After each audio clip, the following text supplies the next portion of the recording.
Everyone here knows more than I do. I can't believe it. I'm so uncomfortable. Everyone here is more important, knows more than I do. Can we reframe that sentence to, wow, I'm so blessed to be in this room. I'm going to learn so much. Hello and welcome to the Business of Happiness podcast. I'm your host, Dr. Tarryn MacCarthy, and today is going to be a great day. The way I start every day, whether I feel it or not, I say that out loud to myself because every day has the potential to be a great day. Every day is a choice. Every day happiness is a choice. And I thank you so much for joining me over on the Business of Happiness Hive, our private Facebook group.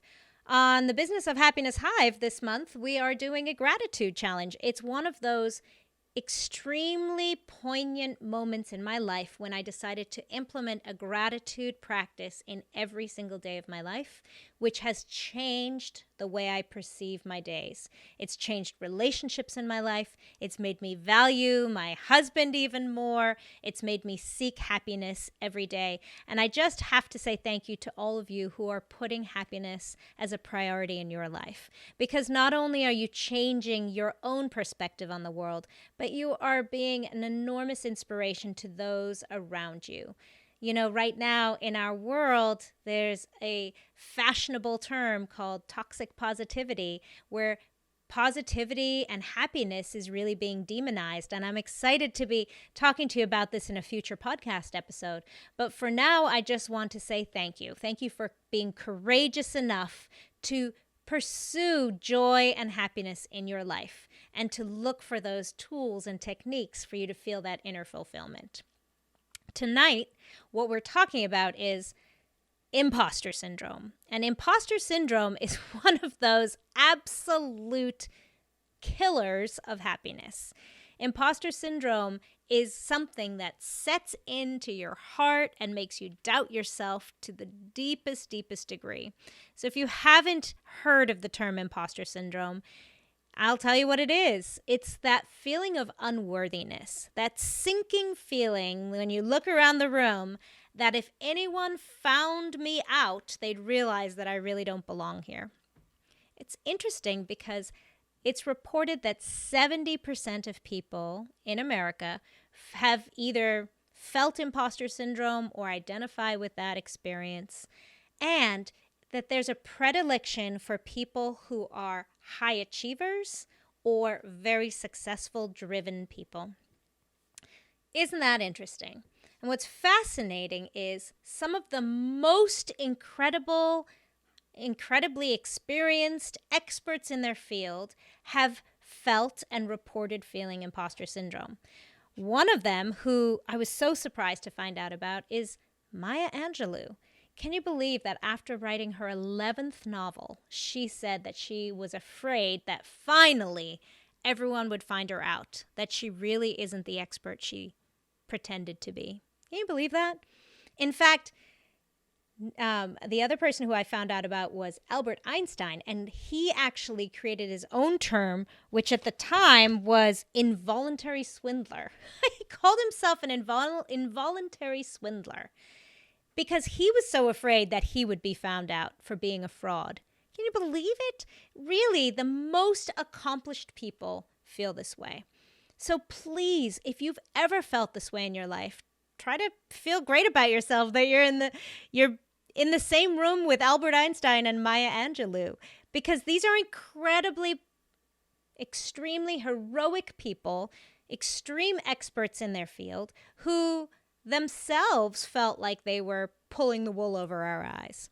So feel great about yourself if you ever felt like an imposter. I mean, I have. Definitely, I found myself in that world.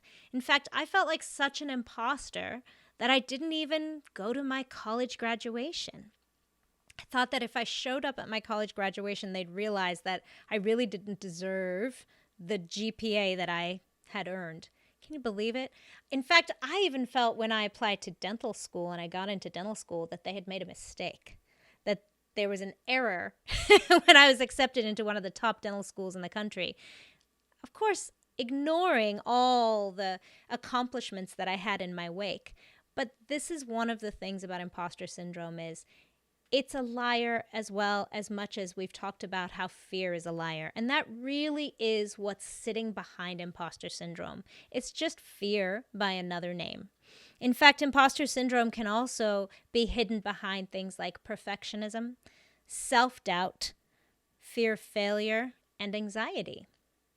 And the problem with imposter syndrome is when it actually stops you from doing what you've dreamt of doing, from following your dreams, from pursuing your passions.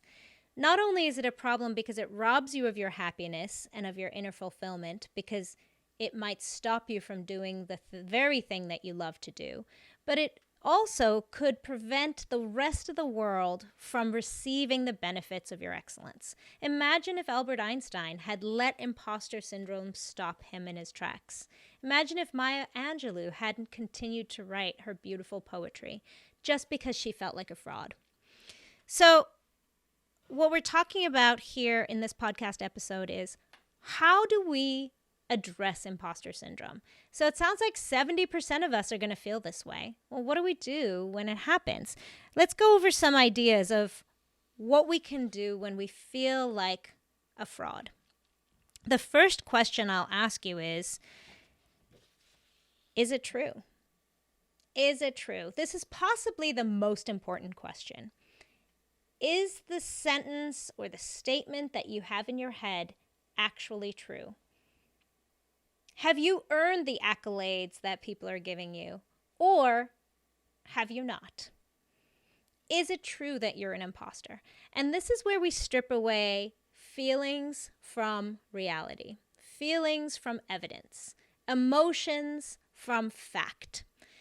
It's not always easy to do, especially when you're sitting in the heart of it, especially when you're feeling like an imposter, when you feel like you've pulled the wool over everyone else's eyes. But it's critical to step back and say, what is the evidence of how I got here? So in my example of when I got into dental school, did I get the grades? Can I look at my grades on paper? Sometimes it's not enough evidence for us, but it is a great question to ask. Maya Angelou's question, did I write 10 novels before this 11th one? You know, there are some hard facts that we can look at. And when that's not satisfying enough, here's tip number 2. Just as we spoke about in our episode about shame, it's not possible for shame or imposter syndrome to survive when spoken. The minute you start to say it out loud to another person, to a person who you feel safe around, then you can start to see how ridiculous it really is. In fact, just saying it, speaking it out loud might be the very thing you need to be able to squash that fear, that imposter syndrome. And then to have a friend or an expert or someone in that same arena who can reflect back to you that it really is not a feeling that's validated. The other thing that friend or colleague can provide is their own insight when they experienced imposter syndrome. I heard this great talk by Neil Gaiman. I don't know if you're familiar with his writings, but he's an extremely well-accomplished New York bestseller, multiply recognized author of youth novels, children's books, and also novels for adults. He wrote things like Coraline and American Gods and The Sandman. Very, very, very accomplished writer. If you're listening to this podcast, chances are you didn't get into business to be miserable. The problem is that people feel that if their business gets busier, if they start becoming more successful, that happiness will eventually set in. But it can actually get worse. This is why I created the Business of Happiness Prosperity Coaching. In this one-on-one coaching, we look at how to redefine success on your terms and re-find the joy and the passion in your dream. Visit me at thebizofhappiness.com and become the happiest business owner you know. Anyway, he was speaking on this Clubhouse talk about how he was invited to an event with many other famous people. And they were directors and producers and authors. And I'm not sure what they were celebrating at this dinner, but he definitely felt out of his league. he looked around the room and thought, oh my gosh, if anyone knew who I really was, they'd realize I was a complete fraud, an imposter in this room. So as he's walking around the room trying to feel more comfortable about himself, which by the way is another problem with imposter syndrome, is it prevents you from discussing and conversing with people who are in the expert arena that you want to be in. So he was feeling that way, like he couldn't even talk to people because if he did, he'd be found out for the fraud that he really was. And he mentioned that when people feel uncomfortable in these situations, they seek out others who are like them. So, of course, another Neil in the room came right over, did a beeline for the only other Neil in the room and said, hey, I'm Neil, you're Neil, how's it going?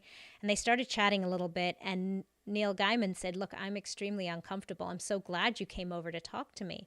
And the other Neil said, oh my gosh, I'm so glad you said that because I am so out of my league in this room. I cannot believe I got invited. How did I get invited?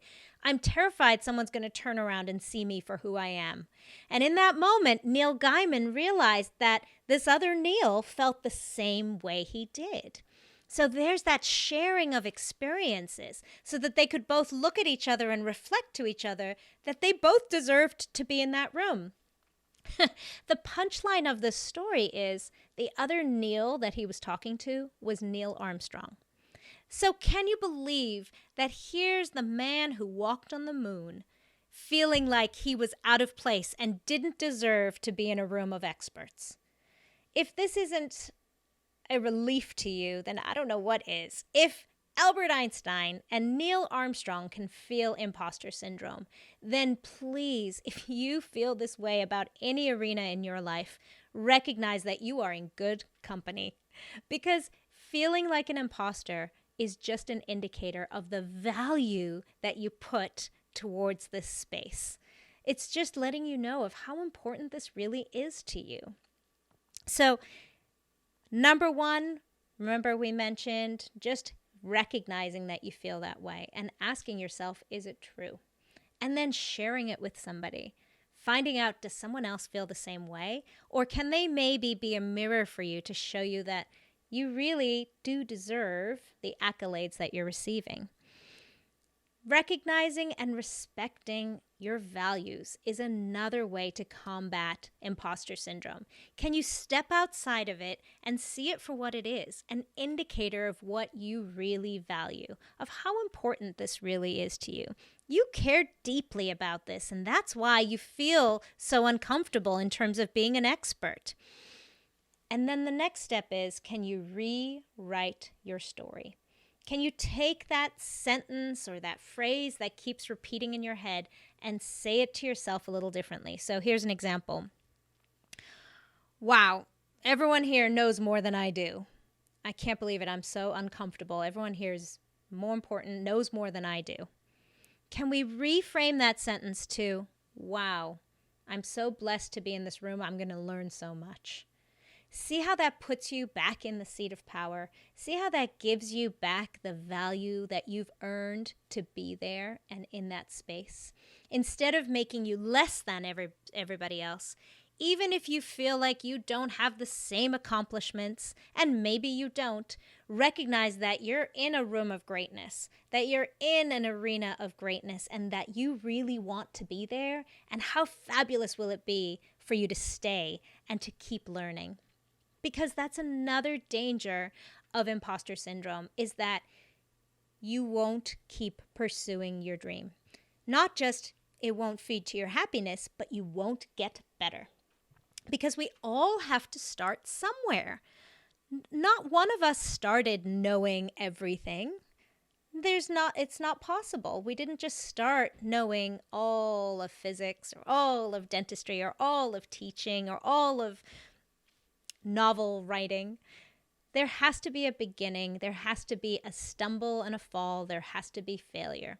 So another technique for combating imposter syndrome is allowing yourself to fail, giving yourself the opportunity to try to put yourself out there and possibly to fall on your face.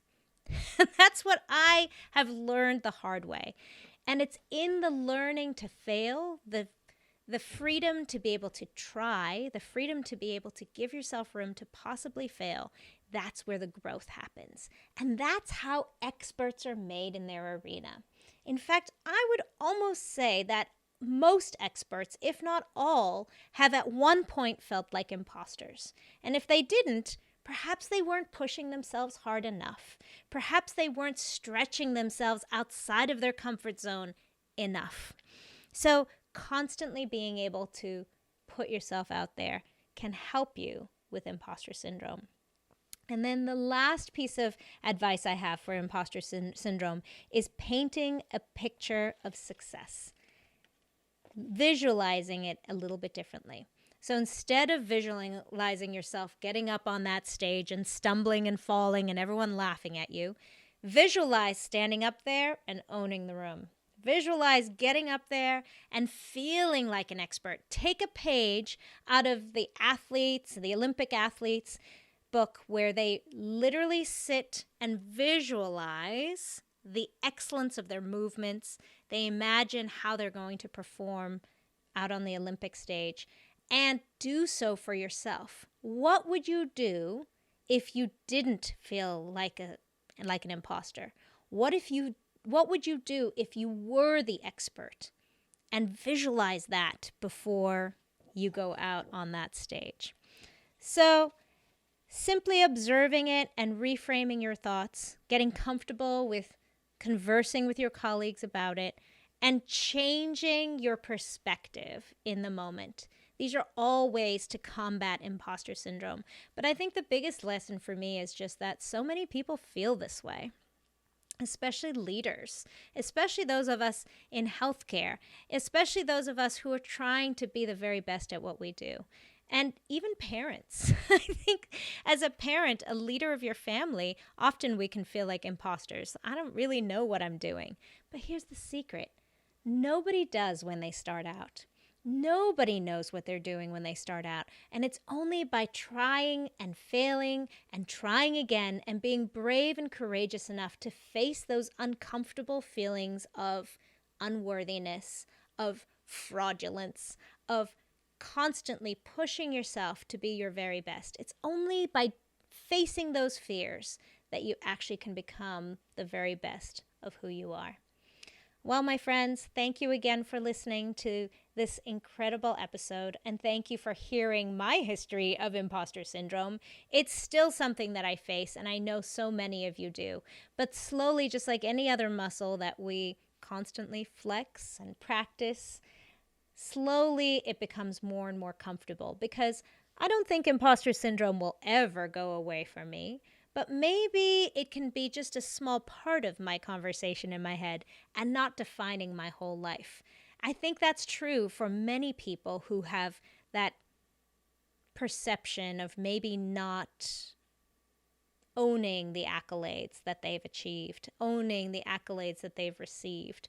And maybe it's just a matter of learning when that feeling comes up as an indicator of what's so important, and not necessarily a definition of who you are or of your worth.